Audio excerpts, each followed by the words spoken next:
नमस्कार विद्यार्थियों। जैसा कि हमने इससे पिछले वीडियो में जाना संधि के बारे में, और संधि के बारे में अपन अध्ययन कर रहे हैं, जिसमें हमने सबसे पहले दीर्घ संधि का अध्ययन किया। उसके बाद हमने जो है कल गुण संधि के बारे में जाना। आज हम टॉपिक लेकर के आए नया, जिसका नाम है वृद्धि संधि। वृद्धि संधि का जो सूत्र है महर्षि पाणिनि के द्वारा अष्टाध्यायी में जो विधान किया गया है, उस सूत्र का नाम है वृद्धि राधेच। ये सूत्र हमसे ये कहता है कि वृद्धि और आत, यहां पर र का विसर्ग होगा। ये सूत्र कैसे बनेगा, इस सूत्र की मैं आपको व्याख्या बता रहा हूं। तो ये सूत्र हमसे ये कह रहा है कि र का रूप तो विसर्ग हो जाएगा, है ना। र में फिर अ स्वर है, तो अ और ये आ की मात्रा लग रही है, तो ये बनेगा आत। और उसके बाद ये एच बनेगा, ये एच।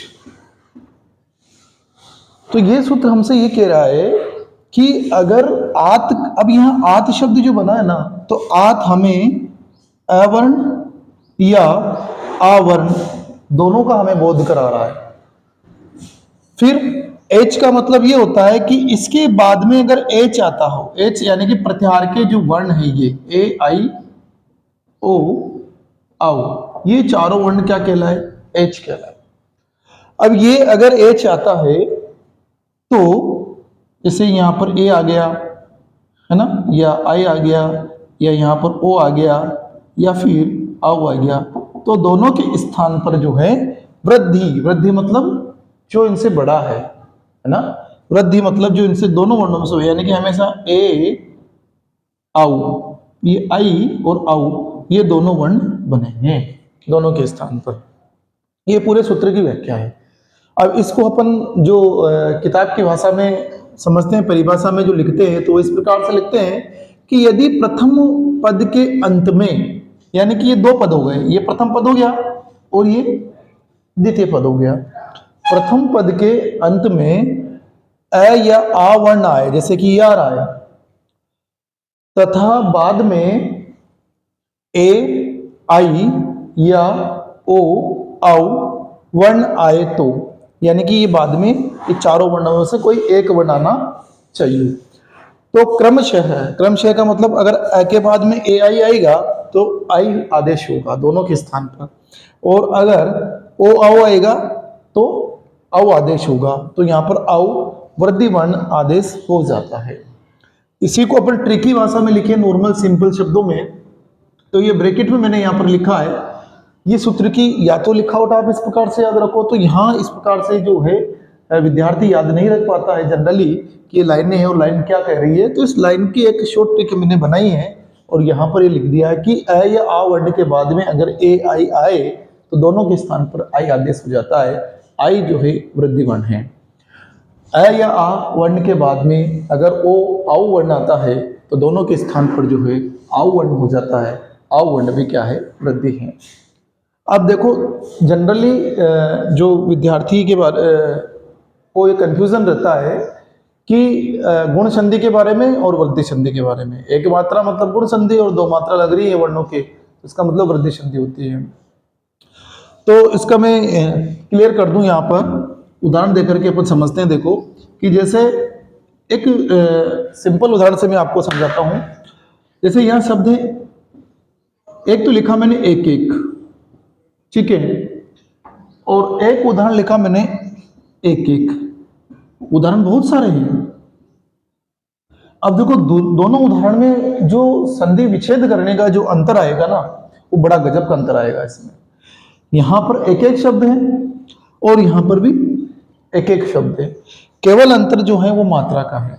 यहाँ एक मात्रा लग रही है और यहाँ दो मात्रा लग रही है। अब दो मात्रा लग रही है, इसका मतलब यहां अपन अगर इसका संधि विच्छेद करेंगे ना, तो इसका संधि विच्छेद क्या बनेगा, एक प्लस एक। ये इसका संधि विच्छेद बनेगा एक प्लस एक, ठीक है। ये इसका संधि विच्छेद हो गया, है ना। अब देखो, अब अपन ने जो संध्या पढ़ी है, एक में क में स्वर है, तो क में कौन सा स्वर है आप जानते हो, क में अ स्वर है, बिल्कुल अ स्वर है। इसके बाद जो है पीछे कौन सा स्वर आ रहा, ए स्वर आ रहा, और फिर लास्ट में क्या है, क है। अब देखो क्या अ के बाद समान वर्ण आया है, नहीं आया है, तो इसका मतलब इसमें दीर्घ संधि नहीं है। क्या अ के बाद में ई आया है, नहीं आया है, तो इसका मतलब इसमें गुण संधि भी नहीं है। अ के बाद में क्या आया, ए आया है, कंडीशन वृद्धि संधि की बन रही है। अब ए का वृद्धि कर दो, ए का वृद्धि आय होता है ना, तो अब इन दोनों के स्थान पर जो है इनका वृद्धि कर दो, तो इन दोनों की वृद्धि करेंगे तो आई हो जाएगा, है ना। वृद्धि शब्द इसलिए बोल रहे हैं कि आपको याद रह जाए, ए और अ और ए इन दोनों का वृद्धि करेंगे तो क्या हो जाएगा, आई हो जाएगा। ठीक है, उसके बाद यहां पर क्या है, एक शब्द है, स्वर ही निकल ही रहा है, और पीछे लास्ट में क्या है, एक शब्द है। अब इनको मिलाएंगे सारे शब्दों को, तो आप जानते हो कि क में स्वर मिल जाएगा ए, तो मात्रा कितनी लगेगी, डबल लगेगी, तो मात्रा डबल लगेगी, तो हमारा जो शब्द बनेगा वो शब्द क्या बनेगा, एक एक। अब आपसे पूछा जाए कि एक एक शब्द में संधि कौन सी है, तो आंसर क्या आएगा, वृद्धि संधि है। इधर एक मात्रा को देखो, अब इसमें क्या होगा, इसमें इसका जो संधि विच्छेद होगा वो अलग होगा। यहाँ एक है, एक प्लस एक इसका संधि विच्छेद होगा, ये इसका संधि विच्छेद होगा, दोनों में अंतर है, यहाँ पर एक होगा। अब यहाँ एक मात्रा का ये है और यहाँ पर दो मात्रा लग रही है आई की, यहाँ पर एक मात्रा लग रही है, तो इसमें अंतर हो जाएगा, संधि विच्छेद करने में अंतर हो जाएगा। देखो एक स्वर क्या निकल रहा है, अ, ई, और ये लास्ट में क्या है, क है। अब यहाँ पर अ है और पीछे ई है, कौन सी संधि की कंडीशन बन रही है, देखो अ है, पहले समान वर्ण आ रहा है क्या, पीछे नहीं आ रहा है, समान वर्ण मतलब आ आना चाहिए, अ आना चाहिए, तो संधि कौन सी हो जाएगी, दीर्घ संधि, लेकिन यहाँ पर वैसा कंडीशन नहीं बन रही है, तो इसका मतलब ये हुआ कि दीर्घ संधि इसमें नहीं है, हम ये समझ चुके हैं। इसके बाद इसमें पीछे ई आ रहा है, तो हाँ बिल्कुल ये कंडीशन बन रही है, अ के बाद अगर ई आता है तो उसमें जो है गुण संधि होती है। अब यहाँ पर गुण संधि होकर के जो शब्द बनेगा वो क्या बनेगा, ए, क्या बनेगा, ए, और उसके बाद में यहाँ पर जो है क, और इधर ए का शब्द है। अब देखो एक में ए लग रहा है, तो ए लग रहा है, इसका मतलब इस मात्रा किसकी लगाएंगे, एक की लगाएंगे, एक मात्रा लगाएंगे, और जब इसकी मात्रा लगाएंगे ए, तो शब्द क्या बनेगा, एक एक।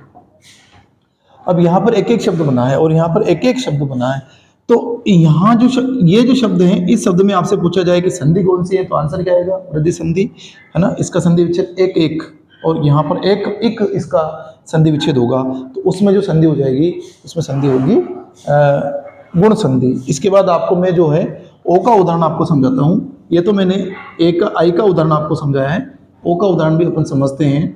देखो जैसे एक सिंपल उदाहरण से समझाता हूँ, उदाहरण बहुत सारे हैं अपने पास, लेकिन आपको मैं एक एक उदाहरण से समझाता हूँ। देखो महोषधि शब्द क्या है, महोषधि, महोषधि शब्द है। अब महोषधि शब्द में इसका जो संधि विच्छेद करेंगे वो करेंगे महाधन औषधि, महाधन औषधि, औषधि, ये इसका संधि विच्छेद अपन ने कर दिया है। अब इसका संधि विच्छेद महाधन औषधि बना है, तो अब देखो यहां म है, इसमें आ है, और लास्ट में प्लस के बाद ओ है, और फिर शदि शब्द लिखा है। अब देखो यह आ के बाद आ रहा है, नहीं आ रहा है, इसका मतलब दीर्घ नहीं है। आ के बाद ई आ रहा है, ऊ आ रहा है, नहीं आ रहा है, इसका मतलब गुण संधि नहीं है। आ के बाद आओ आ रहा है, कंडीशन वृद्धि संधि की। आ के बाद आओ, ये आओ की वृद्धि है ना। अब इन दोनों के स्थान पर बोला ना कि आए तो वृद्धि वर्ण, ए वही वृद्धि वर्ण आदेश हो जाता है, तो दोनों के स्थान पर क्रमशः, तो इन दोनों के स्थान पर क्या आदेश होगा, आओ। यह शब्द क्या है, मह, और लास्ट में क्या शब्द है, शदी। अब इन सबको मिलाएंगे, हर, ये मैं पूरा जाएगा, है इससे आगे देख रहा है, स्वर मिल रहा हो तो पूरा होगा, नहीं मिलेगा तो दूर रहेगा, आप जानते ही हो। तो हमें ओ मिल जाएगा, तो शब्द क्या बनेगा, हो, और फिर शदी अपन ने लिख ही दिया है। इस प्रकार से जो हमारा शब्द है वो क्या शब्द है, महोषधि। तो ये ओ का उदाहरण था, ठीक है। इस प्रकार से जो है बहुत सारे उदाहरण हैं, उन उदाहरणों को जो है आप अपने बुक में से छांट करके और लिखना है कि वृद्धि वृद्धि संधि के कौन कौन से उदाहरण हैं। आज के लिए इतना काफी, कल हम जो है अयादी संधि के बारे में अध्ययन करेंगे।